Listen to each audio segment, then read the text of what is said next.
सत साहेब सत साहेब सत साहेब।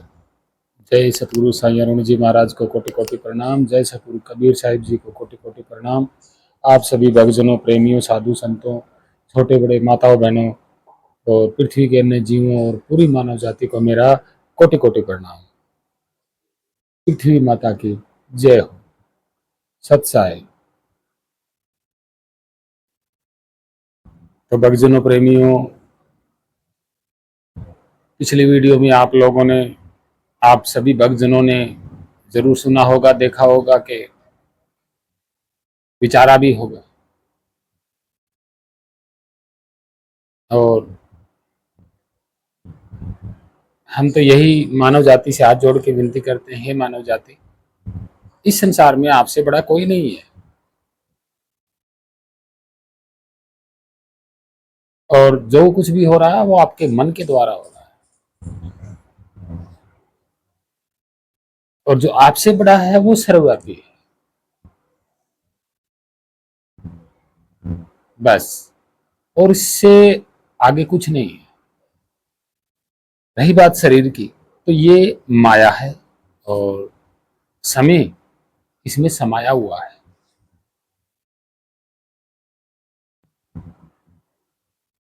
क्योंकि आपके मन के अंदर समय है, समय समाया हुआ है।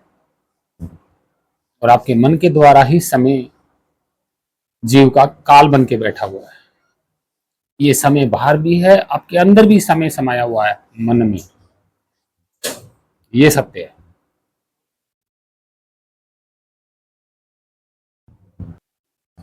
सतगुरु कबीर साहब कहते हैं कि जीव मुक्ति चाहे जो कोई, सतगुरु शब्द ही गहे बिलोई। यम से यही छोड़ावन निहारा, निश्चय मानो कहो हमारा। सब जीवन प्रतीत छड़ानी, मानी सिखावन खेमस निर्वाणी। मेटो ताकर काल कलेसा, जो जिए मानो मम उपदेशा। जो जिए मन ही है शब्द हमारा, ताको छोड़ी न रोक निहारा। पुरुष अंश परवाना पावे, यम राज ते ही निकट न आवे।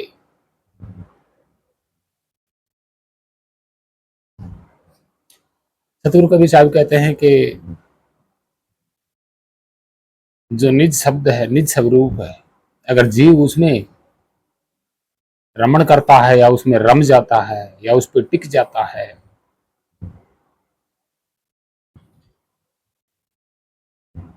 तो वो मुक्त हो जाता है। और ये सत्य बात है। सतगुरु कबीर साहब कह रहे हैं, जो माने कहा हमारा, तो ये बात सत्य है, बिल्कुल भी झूठ नहीं है। वो शब्द है ही ऐसा।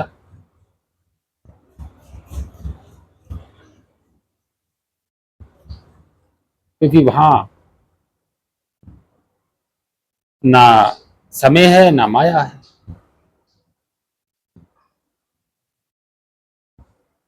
जहां माया और समय नहीं है वहां कुछ भी नहीं होता है।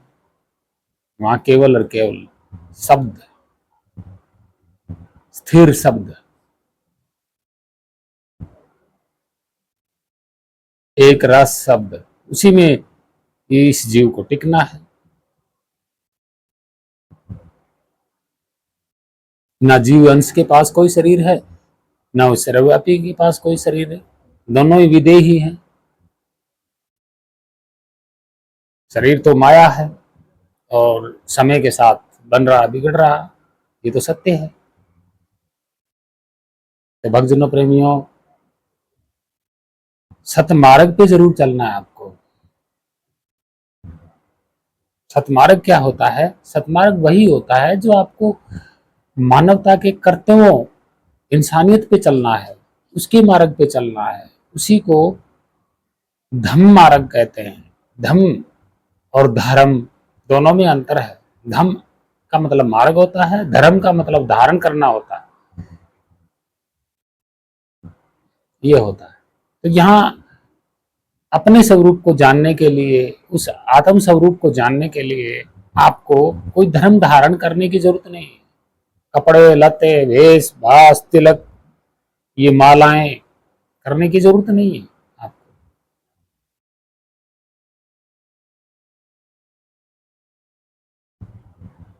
संतों का साधु का कोई भेष नहीं होता है।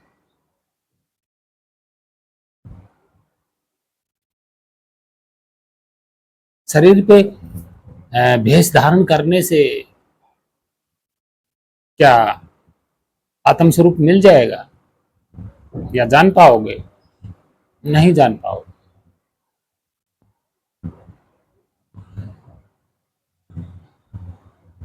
क्यों नहीं जान पाओगे? क्योंकि वहां कुछ धारण तो करना है ही नहीं ना।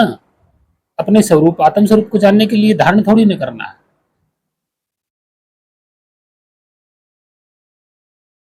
भाई सब कुछ लालसा इच्छाएं छोड़नी तो है।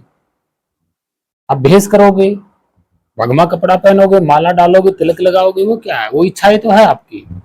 आप तो दिखावा कर रहे हैं, दिखा रहे हैं कि मैं भगत हूँ, साधु हूँ, संत हूँ, मेरे गले में माला है, तिलक है। वो तो दिखावा है।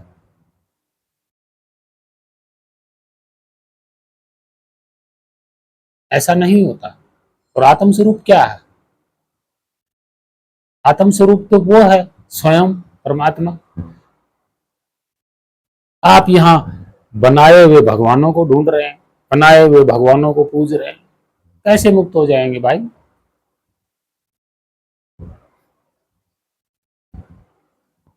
मुक्ति देने वाला और मोक्ष को प्रदान करने वाला तो आत्म स्वरूप है। उसके अलावा कोई है ही नहीं संसार में। तो क्या इस पूरे सिस्टम में ही नहीं है?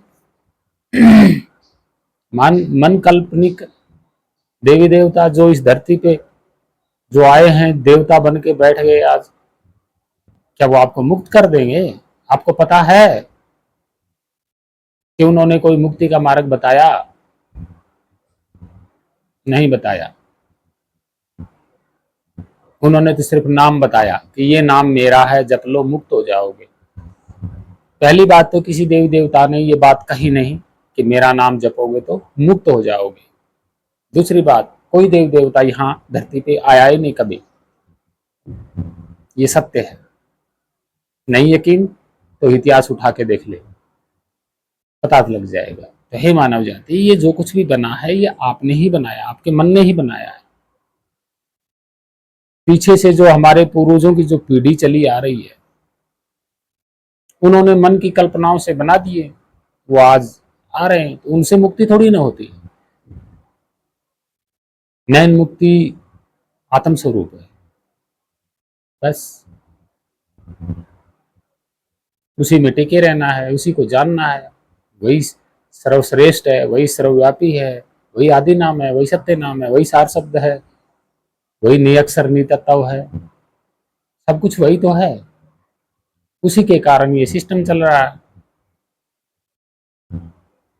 उससे बड़ा कोई है नहीं। वो सर्वव्यापी है, स्थिर है, वो आता जाता है नहीं। तो आप किसकी पूजा कर रहे हैं, किसकी भक्ति कर रहे हैं? बाहर तो मनमानी भक्ति कर रहे हो। अगर आप शास्त्रों के द्वारा भी भक्ति करते हो तो वो भी भक्ति आपकी सच्ची नहीं है। शास्त्र किस में लिखे हुए हैं? भाषा में लिखे हुए हैं। भाषा किसने बनाई? मानव ने बनाई। तो उसमें जो तंत्र मंत्र कर्म कांड जो है वो क्या है? वो किसने बनाए? वो भी मानव ने बनाए। भगवान ने तो बनाए नहीं। ना भगवान ने किसी की जाति बनाई, ना धर्म बनाए। उसने तो कुछ बनाया ही नहीं। उसने तो मानव बनाया है, इंसान बनाया है, जो आप हो फिलहाल। तो आप कैसे कह रहे हो कि मैं इस जाति का हूं, मैं इस धर्म का हूं? माना है आपने, तब कह रहे हो आप। अपने आप को तो झांक करके देखा नहीं कभी। तो हे भक्तजनों, प्रेमियों, हे मानव, हे साधु संतों, जो आप मन से मान रहे हो ना, तो आप कभी भी माया जाल से या काल चक्र से कभी नहीं निकल पाओगे। ये सत्य है। इसमें कोई झूठ नहीं है।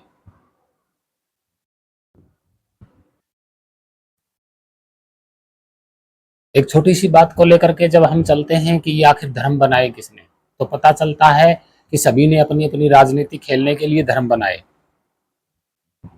ये है इनका इतिहास कि धर्म तो बनाए गए हैं, ये तो सच्चा इतिहास है। और आज का मानव पढ़ा लिखा है, क्यों मानेगा वो किसी धर्म को भाई? अपना काम करेगा, अपना पढ़ेगा लिखेगा, अपने समाज को देश को उन्नति में लेके जाएगा। वो धर्म के चक्कर में थोड़ी ना पड़ा रहेगा। जब जाति पाति देखते हैं, छोटी बड़ी जाति जो बना रखी है, वर्ण व्यवस्थाएं देखते हैं, तो वो भी बनाया हुआ मिलता है और जबरदस्ती मानव जाति पर थोपा गया कि तू नीचा है तो नीचा है, तू ऊंचा है तो ऊंचा है। हे मानव, आपने मान लिया, आपकी गलती है। अगर आप नहीं मानते तो शायद आज ऐसा ना होता, पाखंड ही ना होता। आपने मान लिया तो पाखंड फैल गया।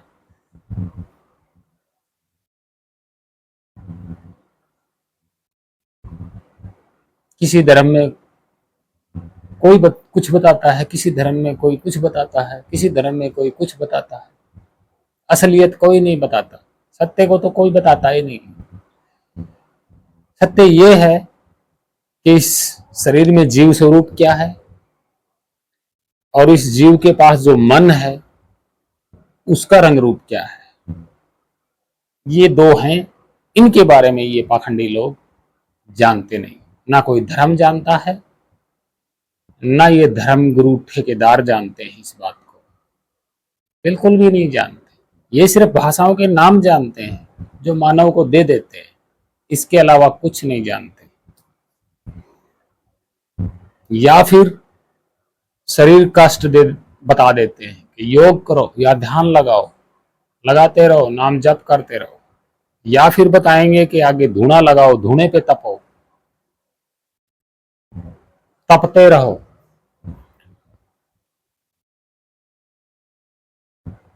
देखो, कोई कुछ कहता है, कोई कुछ कहता है। किसके लिए कर रहे हैं? भगवान को जानने के लिए।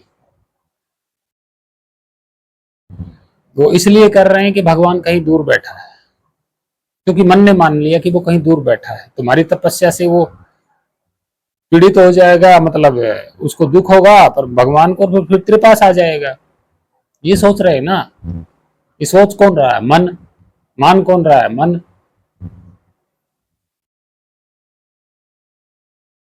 अगर किसी कोई धूने पे तपस्या कर रहा है, कोई योगी है, अगर उससे पूछा जाए कि आप ये योग क्यों कर रहे हैं, तपस्या क्यों कर रहे हैं,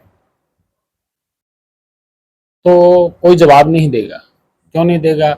या तो वो सिद्धि प्राप्त करने के लिए कर रहा होगा कि मैं सिद्धि प्राप्त करना चाहता हूँ, दूसरा कि मैं परमात्मा से मिलना चाहता हूँ, या मैं किसी अन्य भगवान से मिलना चाहता हूँ, शिव जी से, विष्णु से, ब्रह्मा से।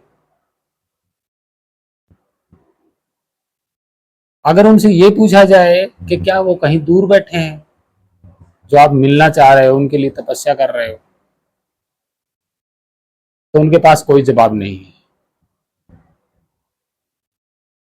भाई, जितने धर्म गुरु ठेकेदार बने बैठे हैं, किसी के पास कोई जवाब नहीं है।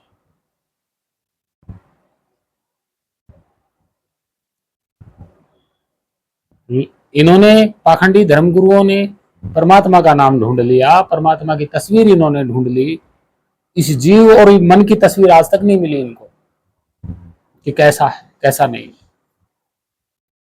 यही तो इनका पाखंड है कि किसी भी तरीके से मानव हमारे चुंगल में, हमारे बनाए ग्रंथों में, हमारे बनाए शास्त्रों में, हमारे बनाए कथाओं में, हमारे बनाए देवी देवताओं में उलझा रहे। ये आगे ना जा पाए, ये अपने आप को ना जान पाए, ये परमात्मा स्वरूप को न जान पाए। इसलिए क्योंकि खुद तो जानते नहीं है और दूसरों को भी फंसा रहे हैं।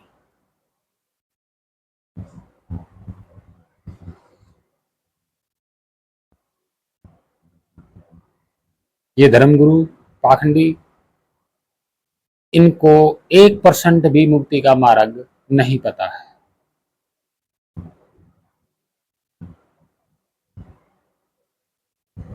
ये तो वस्तुओं में मुक्ति ढूंढ रहे हैं। गंगा स्नान करते हैं, जल क्या है? जल क्या है? जल तो एक वस्तु ही तो है।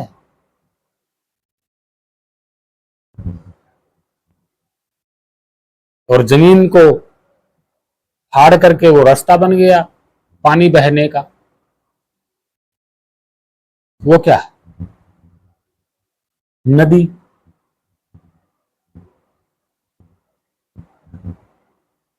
वो तो अपने रास्ते पे बह रही है, जाके पानी समुद्र में मिल रहा है, अन्य नदियों में जाके मिल रहा है। वो तो उसका नियम है ना, पानी का बहना।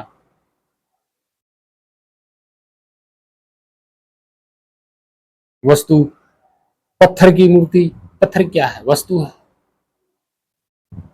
आपने आकार दे दिया, उसमें आपने धारणा कर ली कि ये मुझे मुक्त कर देगा। ये कि पाखंडी है और क्या है? हे मानव जाति, हे भक्तजनों प्रेमियों, जरा सोचिए, समझिए कि सत्य आखिर है क्या।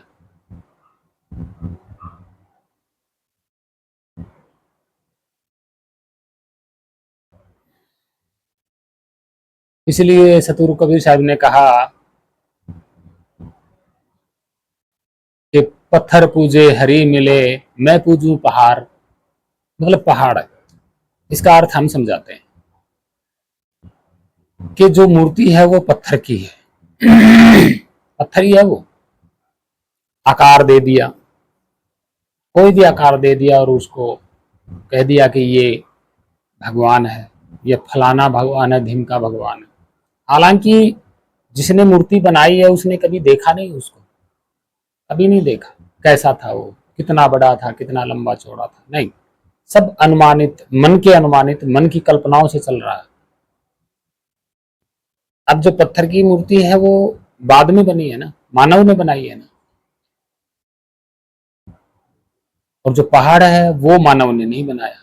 हिमालय पर्वत क्या मानव ने बनाया है? नहीं बनाया। वो तो मानव निर्मित नहीं है ना। तो मानव निर्मित नहीं है तो भी हम उस कैला उसको हिमालय पर्वत को नहीं पूज सकते।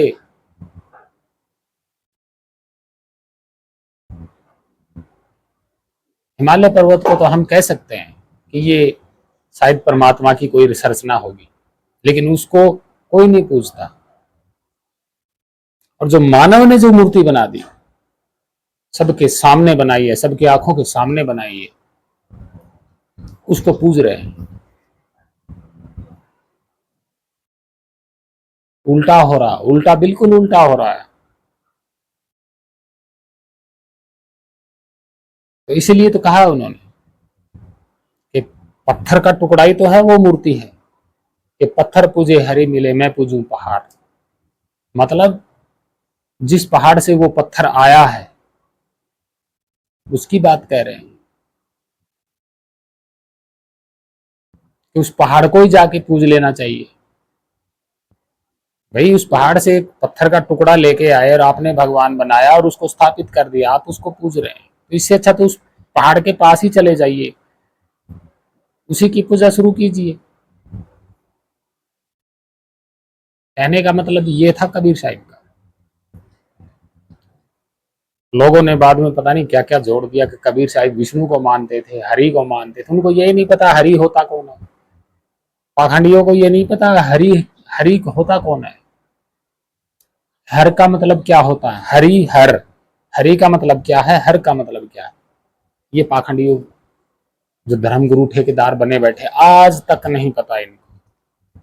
बस मन में आया जोड़ दिया, कहीं का शब्द कहीं उठाया, जोड़ दिया, मानव जाति को गुमराह किया। तो भक्तजनों प्रेमियों ऐसा ना करें, सत्य को जाने, किसी सच्चे सतगुरु की, ऐसे सतगुरु की शरण में जाएं जो आपको सारे पाखंडों और भ्रमों से दूर करे और आपको अपना ही स्वरूप का भेद बताए। वो होते हैं सच्चे सतगुरु। और सतमार्ग पे आपको चलना चाहिए। आपके पास अगर धन है तो आप सोच रहे हैं कि मुझे परमात्मा मिल जाए, नहीं, क्योंकि आपका मन है वो धन में पड़ा हुआ है, तो आप अपने आप को कभी नहीं जान पाएंगे। अपने धन में से परमार्थ कीजिए, सेवा में लगाइए। किसी गरीब की झोंपड़ी है, उसकी पक्की छत करवाइए। सत्य मार्ग पे चलिए, सत्य का साथ दीजिए और पाखंड का बहिष्कार कीजिए और एक नेक साधारण इंसान बनिए। जब साधारण इंसान बन जाओगे, एक नेक इंसान, तब आपको आपका स्वरूप समझ में भी आने लगेगा और उसकी कृपा हो जाएगी, आपको कोई सच्चा सतगुरु भी मिल जाएगा। ये सत्य है। तो आशा करता हूं भक्तजनों, प्रेमियों, साधु संतों, आप सभी पाखंड में ना पड़े। पूरी मानव जाति से मेरा यही संदेश है कि पाखंड में ना पड़े और अपने कर्तव्य पे चले, सतमार्ग पे चले, भेदभाव ना करें, क्योंकि भेदभाव सारे बनाए गए और आपने मान लिए। बस यहीं से पाखंड शुरू होता है, यहीं से भेदभाव, ऊंच नीच शुरू होते हैं। धर्म भी यहीं से शुरू होता है। जिस दिन आपने माना है उसी दिन से धर्म शुरू हो गया। जिस दिन आपने जाति मानी है उसी दिन जाति शुरू हो गई। जिस दिन आपने ऊंच नीच माना उस दिन ऊंच नीच शुरू हो गया। जिस दिन आपने जो कुछ भी जिस दिन आपने मानना शुरू किया है आपके लिए, उसी दिन से सब कुछ शुरू हो जाता है। यही तो सत्य है। तो ऐसा ना करें। आशा करता हूं सच्चे सतगुरु की शरण में जाएं। तो आप सभी भक्तजनों, प्रेमियों, साधु संतों को मेरा कोटि कोटि प्रणाम। पूरी मानव जाति को कोटि कोटि प्रणाम। सत्य साहेब, जय साईं। सतगुरु साईं अरुण जी महाराज को कोटि कोटि प्रणाम। सतगुरु कबीर साहिब जी को कोटि कोटि प्रणाम। आप सभी मानव जाति को मेरा कोटि कोटि प्रणाम। सत साहेब, वंदे मातरम, जय पृथ्वी माता।